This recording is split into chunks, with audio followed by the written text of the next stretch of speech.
참으로 좋은 날입니다. 이제 가을이 서서히 다가오는 그런 소리가 들립니다. 이 좋은 계절에 하나님의 은혜도 풍성하게 저와 여러분과 이 민족에게 임할 줄로 믿습니다.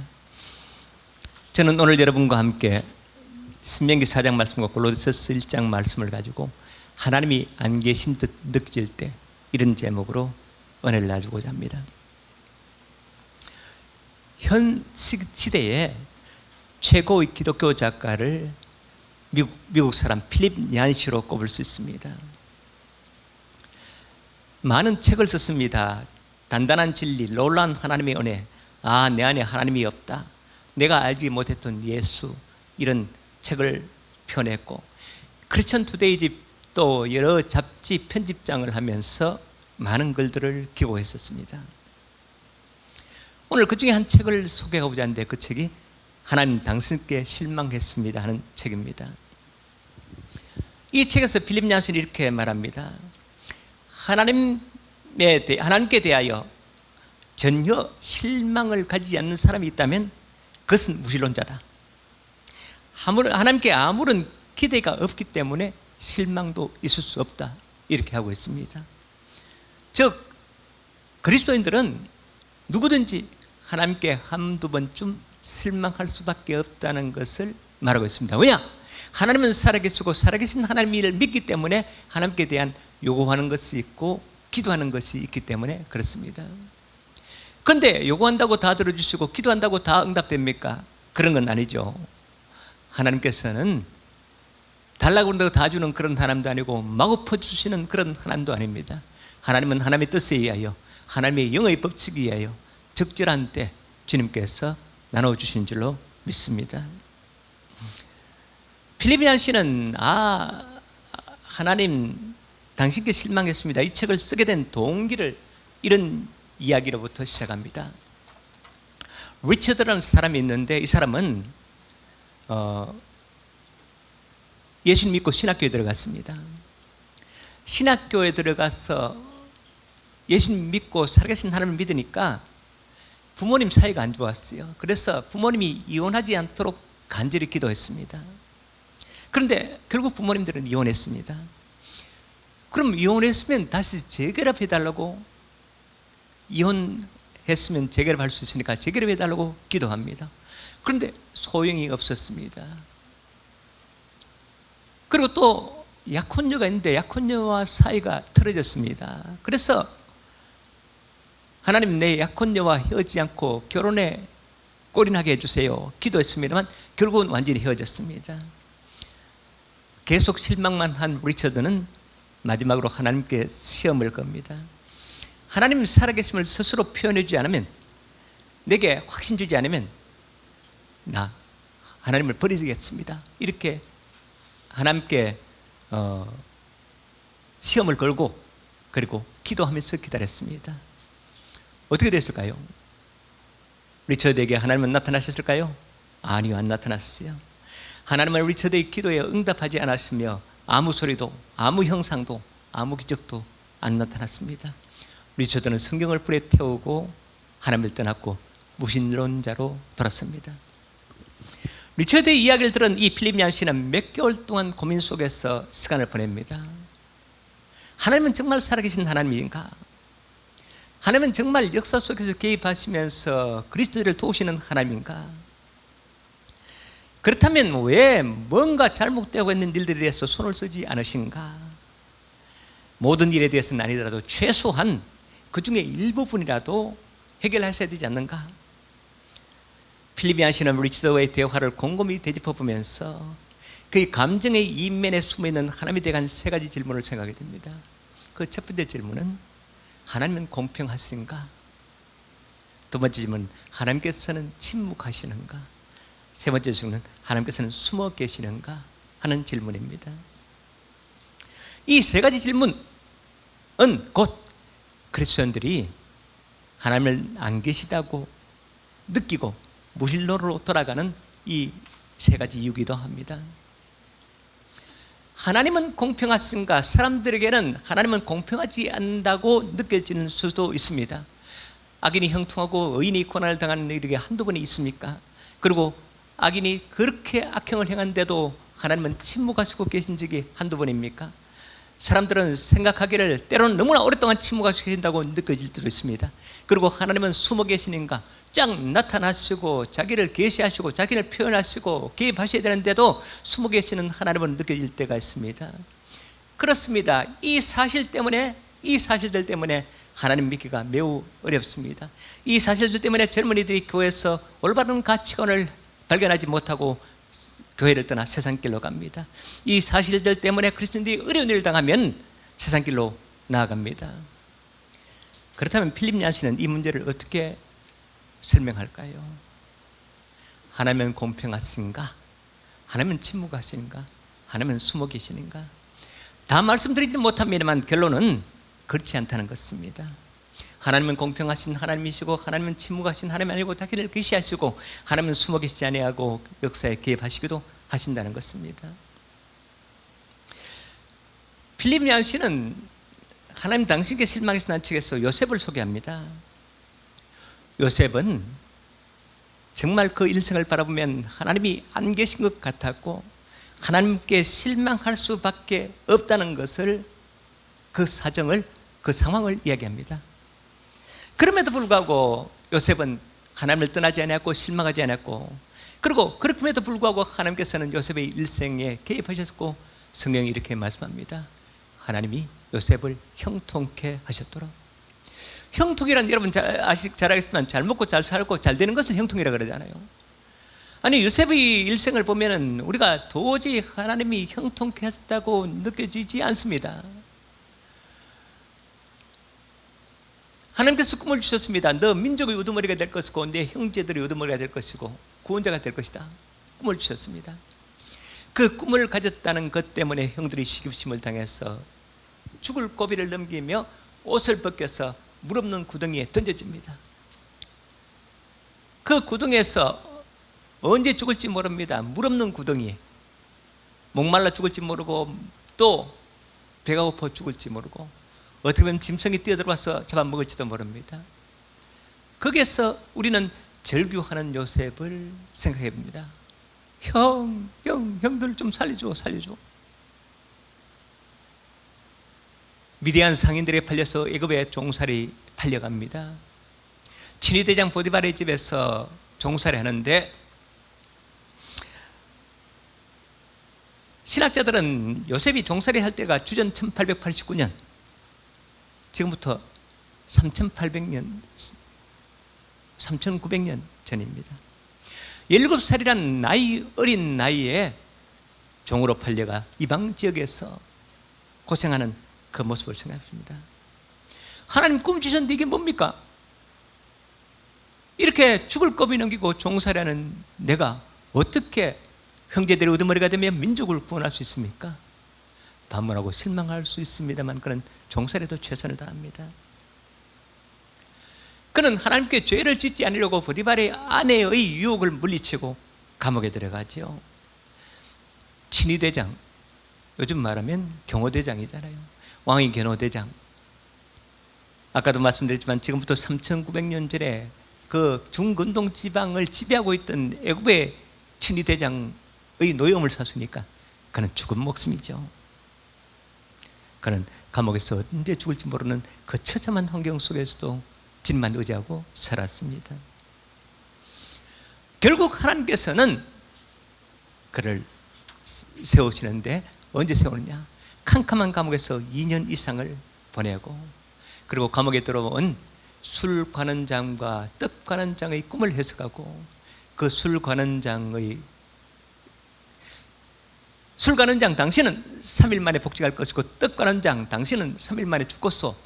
만일 내 꿈 해석이 맞으면은 나는 억울하게 잡혀온 억울하게 감옥에 들어온 이 이스라엘 사람 히브리인이 나를 좀 풀어주세요 이렇게 했습니다만 술 맡은 관원장이 3일 만에 복직되었으면 꼭 까마득히 잊어버립니다.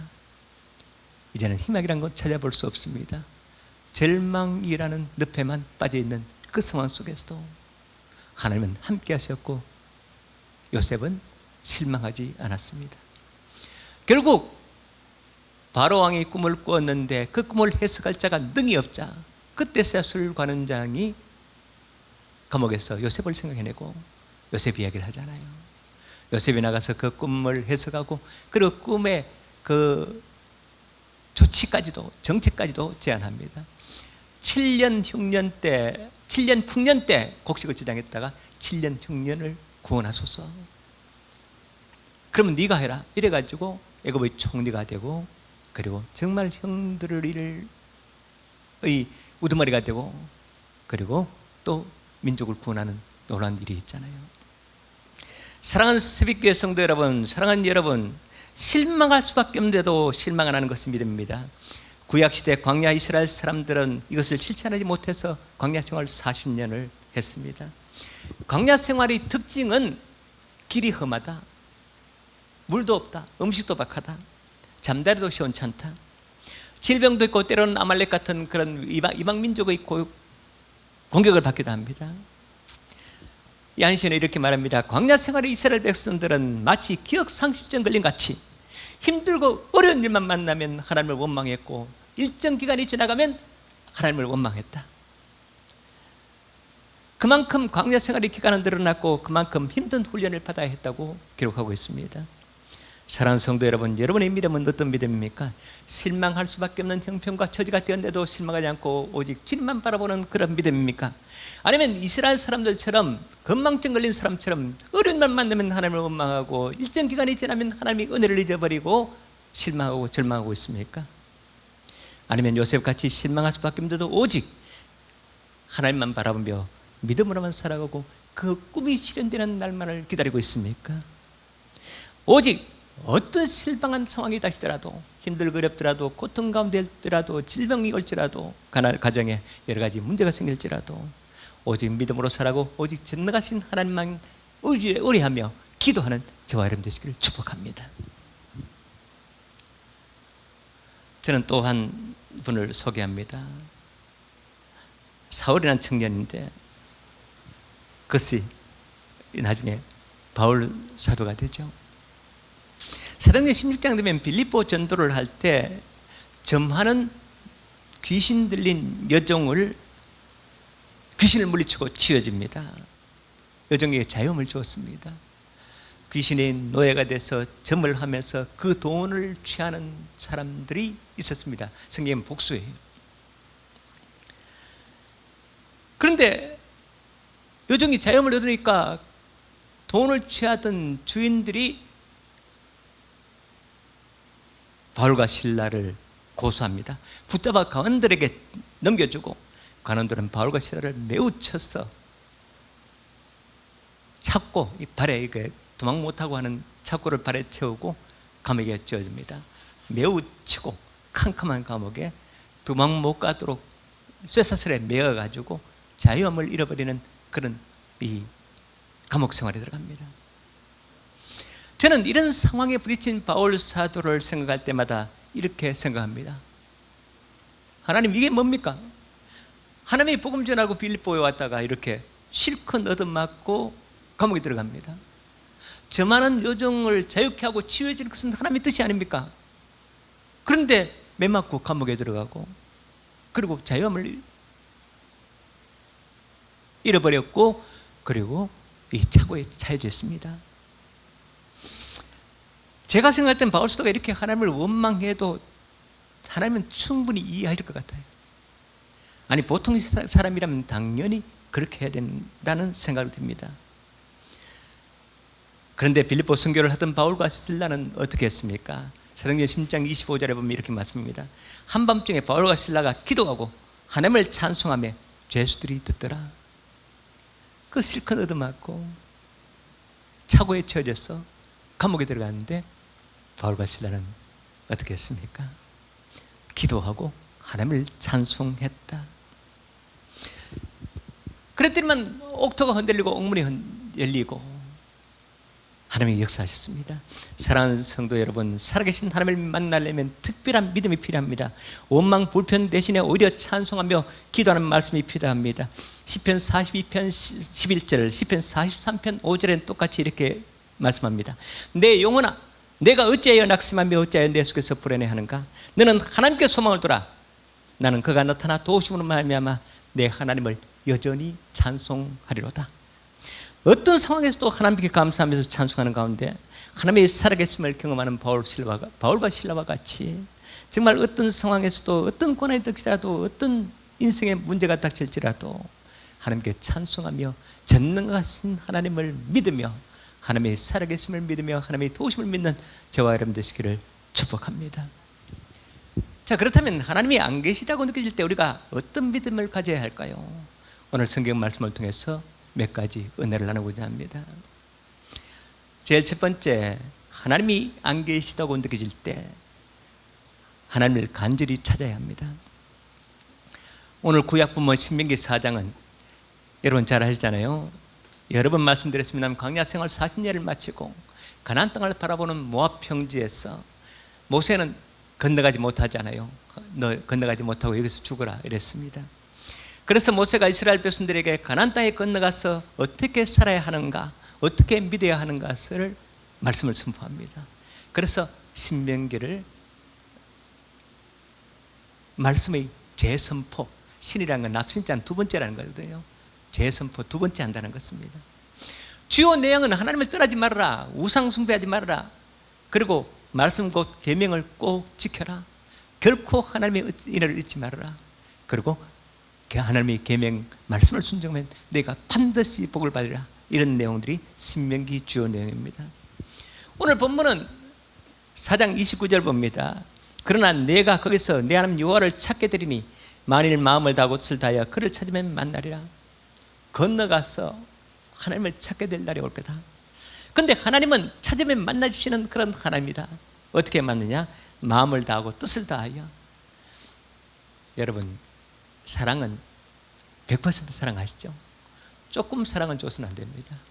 우리 하나님을 찾는데도 마음을 다하고 온 전심을 다하고 하나님을 찾으면 우리 하나님께서 만나줄 줄로 믿습니다. 그리고 언제 찾게 되는가? 30절, 이 모든 일이 내게 임하여 환난을 당하다가 끝날에 내가 내 하나님 여호와께로 돌아와서 그 말씀을 청종하리니. 끝날에 환난을 당하다가, 그러니까 환난 후에 마지막 날에 주님께 돌아오겠다는 것입니다. 물론 이 말씀은 예수님의 출임에 대한 예언이고 그리고 재림에 대한 예언이라는 해석도 됩니다만은, 그러나 여기 오늘 신명기 4장에서 내가 건너가서 형통하고 잘되는 날만 있을 것이 아니고 힘들고 어려운 날도 있을 것이니 그 날이 되면 내가 나를 찾게 될 것이라는 것입니다. 사랑하는 새벽교회 성도 여러분, 어려움을 당할 때 주님을 찾는 것도 중요합니다만은 우리 늘 하나님과 동행하면서 하나님을 찾으면서 하나님이 도우심을 구하시기를 예수님으로 축복합니다. 잠언서 8장 17절부터 제가 좋아하는 말씀입니다. 나를 사랑하는 자들이 나의 사랑을 입으며 나를 간절히 찾는 자가 나를 만날 것이라. 부귀가 안 되겠고 장관 재물과 공의도 그러하리니 그 열매는 금이나 정금보다 나오며 내 소득은 수능보다 나으리라. 나는 정의로운 길로 행하며 공의로운 길 가운데로 다니나니 이는 나를 사랑하는 자가 재물을 얻어서 그 곳간에 채우게 하려 함이라. 이 잠언서 8장 말씀은 뭐냐면은 하나님을 만난 자들이 하나님을 소유하게 되는데, 하늘나라를 소유하게 되는데 간절히 찾는 자가 만나게 되는 것이다. 그리고 하나님을 만난 자들은 이 땅에서도 하나님의 은혜를 받으며 그리고 하나님의 풍성하게 주신 하나님 은혜 속에서 살아가게 한다는 것을 의미합니다. 사랑하는 새벽교회 성도 여러분 하나님을 만나야 된다는 사실을 믿으시기를 바랍니다. 이 시대의 문제는 하나님을 만남이 경험이 없다는 것입니다. 옛날에는 간절히 섬함이 있었기 때문에, 아니 힘들고 어렵기 때문에 하나님을 사랑한 것도 있습니다. 그렇기 때문에 성령의 충만을 받고 하나님을 만남의 경험을 가진 사람들이 참으로 많았습니다. 하나님을 만난다는 것은 무엇인가? 살아계신 하나님을 경험한다는 뜻입니다. 그래서 하나님을 경험하는 방법은 여러 번 말씀드렸습니다만 여러 가지 방법이 있습니다. 말씀을 읽다가 은혜를 체험하는 것도 있고 환상이나 꿈을 보는 것도 있고 성령의 충만을 받고 내 자신도 알 수 없는 그런 현상 속에서 하나님을 만나는 것도 있고 그리고 개인적인 체험을 하는 여러 가지 방법도 있습니다. 하나님은 그때그때마다 또 각 사람마다 다르게 하나님께서 만나 주십니다.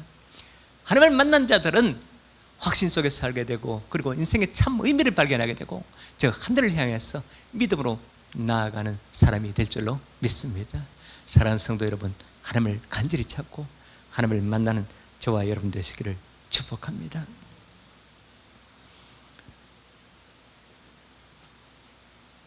두 번째, 하나님이 안 계시다가 느껴질 때 그냥 어떻게 생각인가? 영의 세계를 바라보아야 됩니다.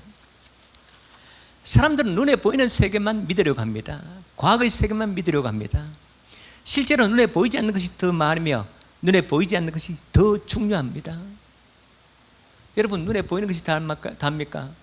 우선 이 물질 세계에서도 눈에 안 보이는 것들이 많잖아요. 저 밤하늘의 별들, 저 도저히 끝까지 우리가 관측할 수가 없습니다. 천체 망원경, 허블 망원경, 아무리 큰 망원경을 놔도 끝까지 다 관측할 수가 없어요. 그리고 또 우리 눈에 보이지 않는 그런 힘이 얼마나 많습니까? 예를 들어서 자기, 인력, 눈에 안 보이잖아요. 또 추상명사 많잖아요. 마음, 사랑, 우리가 존재의 확실함이 있습니다만 눈에는 안 보이잖아요. 그런데 사람들은 믿음에 대해서만이 눈에 보이는 것만 믿으려고 해요. 하나님 보이시면 믿겠습니다. 기도 응답하시면 믿겠습니다. 우리가 영의 세계가 있다는 사실을 알아야 됩니다. 오늘 골로새서 1장은 이렇게 말씀합니다. 만물이 그에서 창조되되 하늘과 땅에서 보이는 것들과 보이지 않는 것들과 혹은 왕권들이나 주권들이나 통치나 권세들이나 만물이 다 그로 말미암고 그를 위하여 창조되었고, 창조자 하나님. 그런데 창조하되 하늘과 땅 보이는 것들과 보이지 않는 것들, 왕권, 주권, 통치자들과 권세들이나, 이거는 천사들의 세계나 천상의 체계들을 의미하기도 합니다. 예를 들어서 에베소서 6장 12절에 나오는 우리의 실험은 혈과 육을 상대하는 것이 아니요 통치자들과 권세들과 이 어둠의 세상 주권과 하늘에 있는 악의 영들을 상대함이라. 여기 사단의 체계를 의미한다고 신학자들은 해석하고 있습니다. 하나님의 창조물에는 눈에 보이는 세계가 눈에 보이지 않는 세계가 있다. 이걸 골로새서 깨우칩니다. 그리고 또 이 눈에 보이는 세계가 중요하냐 보이지 않는 세계가 중요하냐. 물론 눈에 보이는 이 세상도 중요합니다만 이 세상은 언젠가는 사라집니다. 우리도 영원하지 않고 이 땅도 영원하지 않습니다. 그러나 영의 세계, 눈에 보이는 세계는 영원합니다. 그러므로 눈에 보이지 않는 세계, 영원한 세계가 더 중요합니다. 히브리서 11장 3절은 말씀합니다. 믿음으로 모든 세계가 하나님의 말씀으로 지은 줄을 우리가 아나니 보이는 것은 나타난 것으로 말미암아 된 것이 아니니라.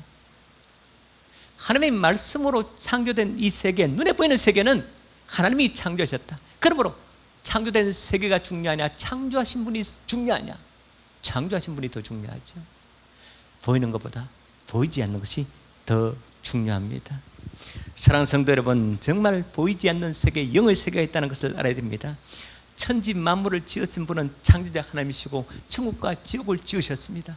그리고 우리 사람들은 육신을 쓰고 있습니다만 우리 영혼이 존재합니다.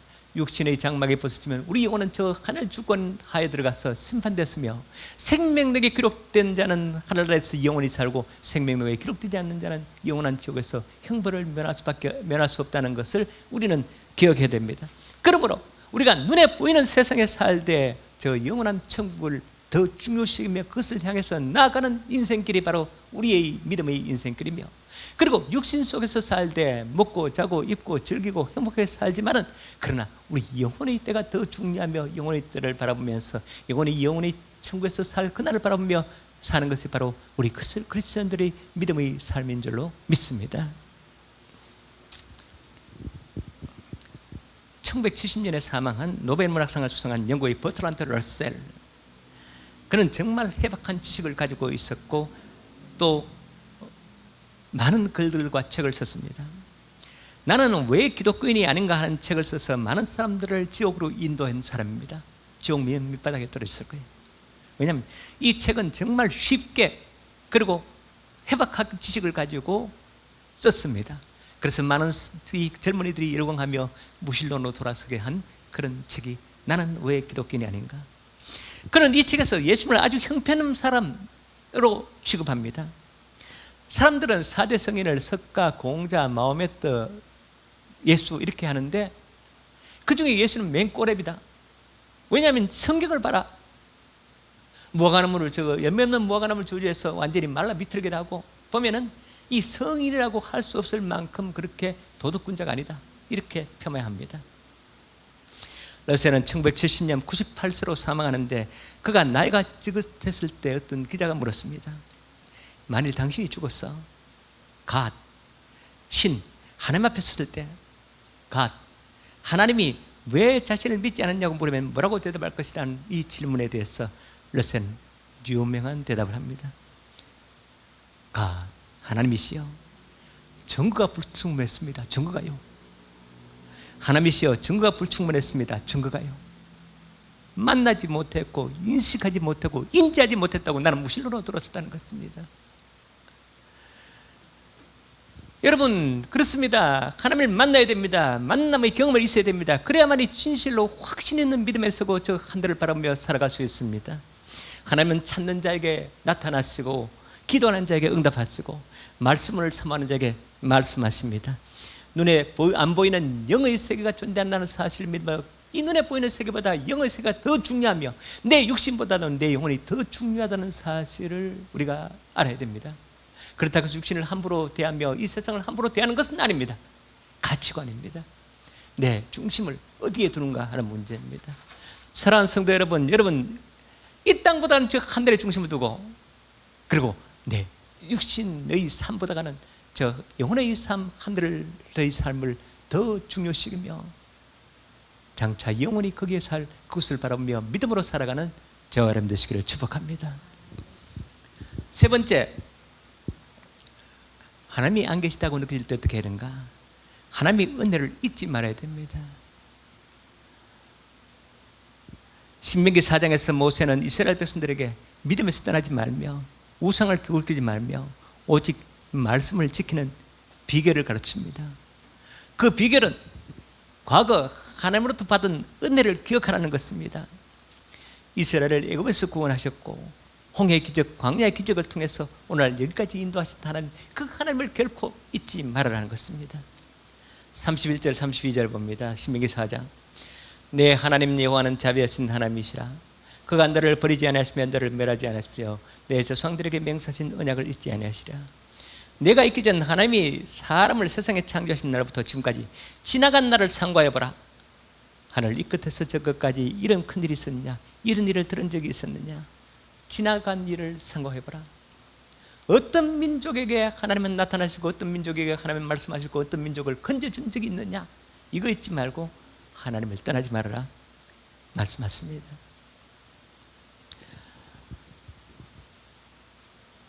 그래도 이스라엘 백성들은 사사기를 통해서 보면 계속적으로 이스라엘 백성들은 하나님을 잊어버리고 우상을 기억거리고 제멋대로 살고 믿음에서 떠난 삶을 합니다. 아까도 말씀드렸지만 일정한 시간이 지나가면 하나님을 잊어버리고 또 일정한 시간이 지나면 하나님을 원망불평하게 됩니다. 우리는 하나님의 은혜를 결코 잊지 말고 믿음 안에서 살아가는 저와 여러분 되시길 축복합니다. 사도행전 20장에 보면은 바울 사도는 제3차 선교 여행을 마치고 예루살렘에 돌아가는 길에 밀레도라는 항구에서 배를 타고 예루살렘 이스라엘을 향해서 나아갈 때 그 밀레도 항구에 에베소 장로들을 초청합니다. 에베소가 그렇게 멀지 않은 거리에 있었습니다. 한숨에 달려온 에베소 장로들에게 바울 사도는 간곡히 부탁합니다. 사도행전 20장 29절 30에서부터 이렇게 말씀합니다. 내가 떠난 후에 사나운 이가 여러분에게 들어와서 그 양떼를 아끼지 아니하며 또한 여러분 중에서 지하들을 끌어 자기를 따르게 하려고 어그러진 말하는 사람들이 일어날 줄을 내가 아노라. 그러므로 여러분이 일깨워 내가 3년이나 밤낮 쉬지 않고 눈물로 각 사람을 훈계하던 걸 기억하라. 이 무슨 말씀이죠? 에베소 교회 장로님들, 이 장로란 것은 원로들입니다. 나의 연습 말씀은 지도자들. 조금 있으면 일이 들어가서 여러분을 휘저으며 여러분을 믿음에서 떠나가며 교회를 어지럽히는 사람이 반드시 나타나게 될 거다. 반드시 나타났죠, 그죠? 근데 그때 생각해야 될 것은 내가 3년이나 밤낮 눈물로 너희를 위해서 기도하며 눈물로 훈계하던 것 생각하라. 나를 좀 기억하라. 이방 지역에 와서 정말 힘들고 어려운 그런 지역에 와서 힘들고 어려운 세월을 보내면서 여러분들을 위해서 복음을 위해서 힘쓰던 나를 좀 기억해라. 내가 왜 그랬겠는가? 하나님이 살아계시기 때문에 아니든가, 진짜 복음은 주 예수 그리스도이기 때문에 아니든가, 그걸 좀 생각해 달라는 것입니다.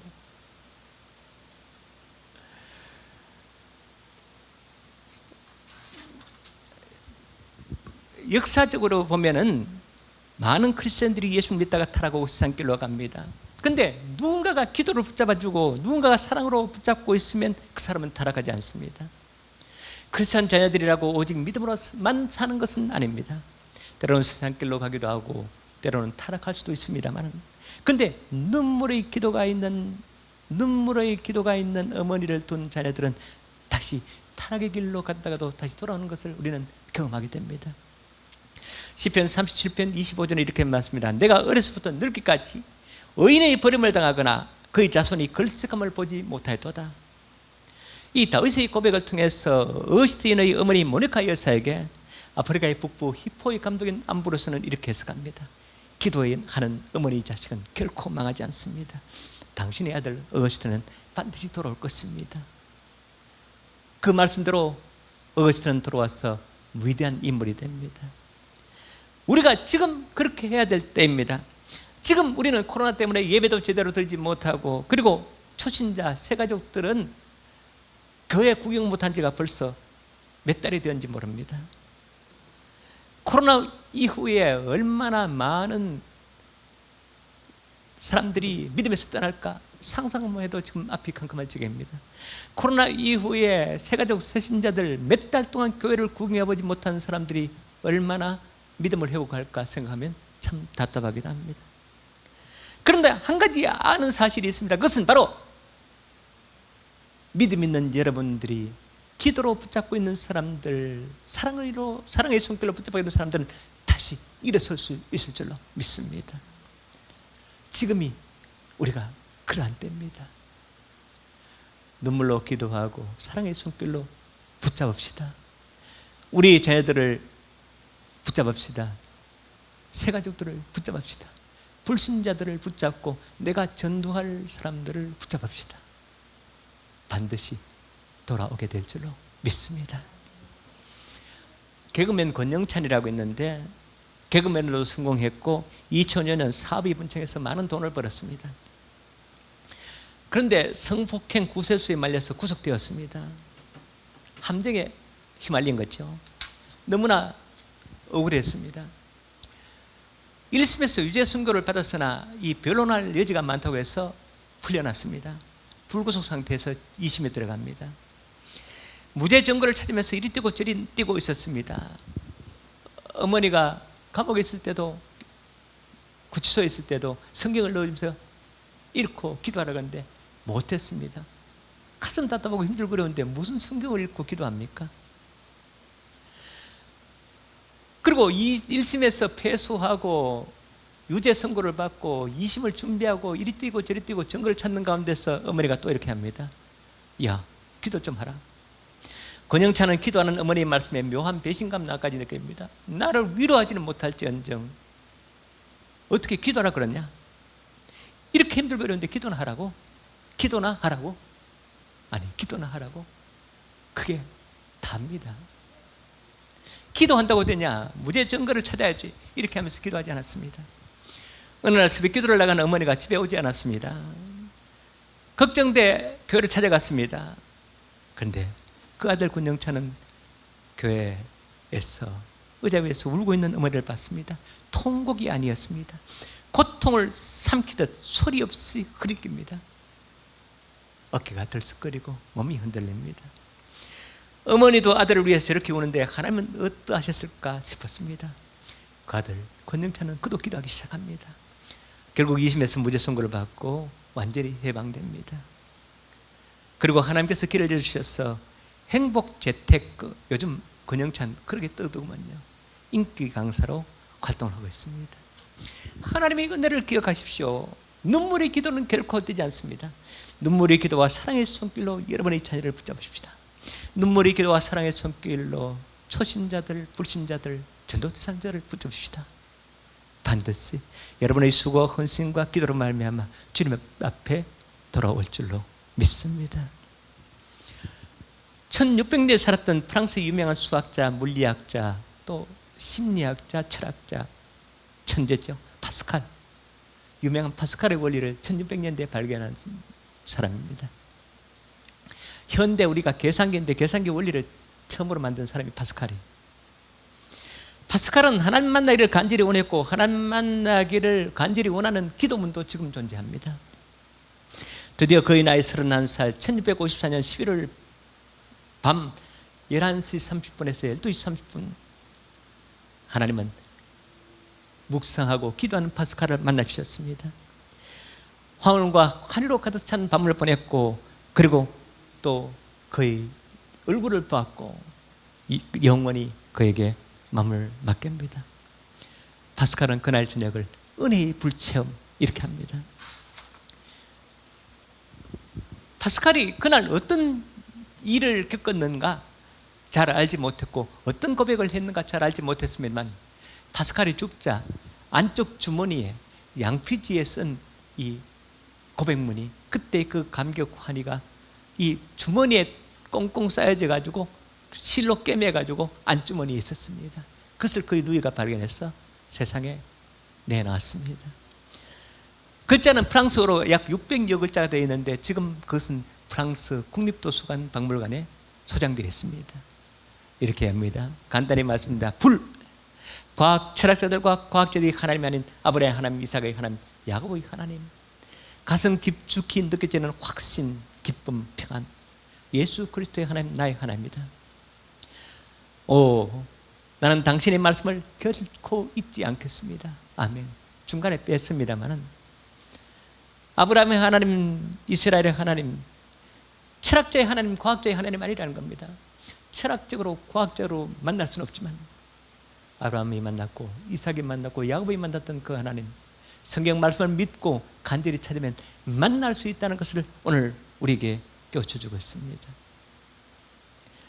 과학적으로 철학적으로 인식능적으로 만나는 그런 하나님이 아니다. 그리고 해박한 지식을 가지고 있는 수학자요 철학자요 그리고 심리학자요 이런 그 파스칼이 믿어야 만난다, 기도해야 만난다, 이걸 우리에게 깨우쳐줍니다. 파스칼의 어록 중 제가 좋아하는 몇 마디를 인용하면서 마치겠습니다. 세상에는 세 종류의 사람이 있는데 한 사람은 하나님을 발견하고 섬기는 사람이고 또 한 부류의 사람은 하나님을 발견하지 못하고 다른 신을 추구하는 그런 사람이고 또 한 사람은 하나님을 발견하라고도 하지 않고 노력하지 않는 사람이다. 여러분은 하나님을 발견하고 만나고 그분을 따라 사는 사람입니다. 또 다른 신을 사는 사람도 아니고 그냥 무신론으로 흘러가는 세월을 그냥 보내는 사람도 아닙니다. 세상에는 두 종류의 사람인데 한 사람은 자기를 죄인이라고 자백하는 의인이 있다. 죄인인데 그 죄인은 죄를 자백하는 사람 의인이 된다. 또 한 사람이 있는데 또 그것은 자기가 스스로 죄가 없다고 생각하고 의인인 채 하는 사람이 있다. 죄를 자백하는 죄인은 의인이 되어 구원받고 스스로 의롭다 생각하는 사람은 영원히 구원이 없다. 그리고 또한 말씀합니다. 모든 사람들 가슴 속에는 하나님이 만드신 빈 공간이 있다. 모든 사람들 속에는 가슴 속에는 하나님이 만드신 빈 공간, 하나님이 만드신 빈 공간. 프랑스어를 영어로 번역한 것은 이렇게 말합니다.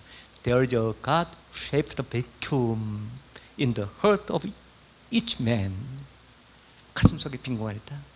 그런데 이 공간은 오직 창조주 하나님께서 예수 그리스도를 통해서만 주신 것으로 만족함을 가질 수 있습니다. 이 공간은, 이 빈 공간은 오직 창조주 하나님께서 예수 그리스도를 통해서만 주시는 것으로 만족함을 가질 수 있습니다. 다른 걸 만들 수 없다는 것입니다. 영어로 말하면 이렇습니다. But only by God, the Creator, make known through Jesus Christ. 오직 예수 그리스도를 통해서 주시는 하나님의 은혜로만 채울 수 있는 것입니다. 그렇습니다. 세상 사람들은 가슴 헝하게 바람이 지난 것을 느낄 수 있습니다. 그리고 그 텅 빈 가슴을 채우려고 마시고 즐기고 놀고 높아지고 그리고 또 쾌락을 추구하고 그러나 진짜 행복함, 진짜 만족함을 누릴 수가 없습니다. 파스칼은 소개하죠. 오직 예수 그리스도 통해서 하나님이 주시는 것으로만은 채울 수 있다. 그때서야만 참 만족이 있는 줄로 믿습니다. 하나님을 간절히 찾으십시오. 살아계신 하나님을 만나십니다. 영의 소개가 존재한다는 사실을 믿으십시오. 그러면 영생을 누릴 수 있습니다. 그리고 또 우리가 영적인 존재라는 사실도 믿으십시오. 내가 육신 속에 가나 내 영혼은 영원히 산다는 것을 믿으십시오. 그리고 눈물의 기도와 사랑의 손길로 한 사람 한 사람 보살피는 가운데서 하나님의 선한 역사가, 하나님 나라의 확장의 역사가 이루어지는 그것을 경험하며 살아가는 저와 여러분 되시기를 축복합니다. 기도하시겠습니다.